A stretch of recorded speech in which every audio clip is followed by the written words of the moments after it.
Oh, no. You're never home to talk to, and when you are, you're just sitting there staring off into Donna, space. I'm on autopilot, damn it! What do you want from me? This is what happens. Oh my god, he's gonna answer his phone. What the heck happened? I didn't even touch the remote. He'd been getting squeezed by his boss for ages without a single promotion. All he did was let out a couple of farts in front of his boss, but the guy didn't even budge. It wasn't until he pressed the remote control in his hand that his boss finally realized something was off. Stacy, did you put shit in my lunch?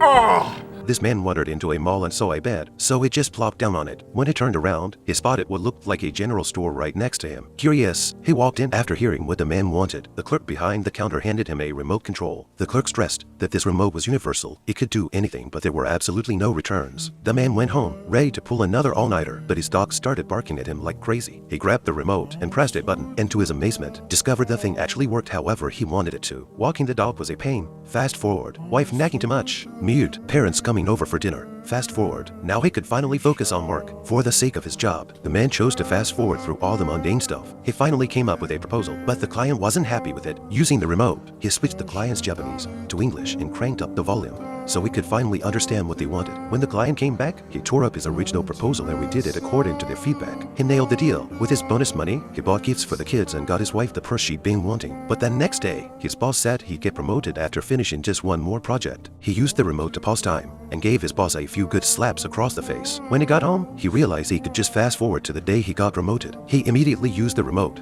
to skip ahead to his promotion day and found out it was a whole year later. During that time, the universal remote had kicked into protection mode, keeping the man rigidly going through the motions of life. His wife thought there were problems in their relationship and started fighting with him. When the man tried to explain, the remote actually turned itself on. The man frantically called the store clerk, who explained that the remote had smart memory. It would automatically fast forward based on the man's previous habits. He tried shoving the remote into an old man's hands to return it, but when he turned around, the remote was right back in his hand. No matter how he tried to get rid of the thing, it would always end up back in his grip. The clerk reminded him, all sales, final, no returns.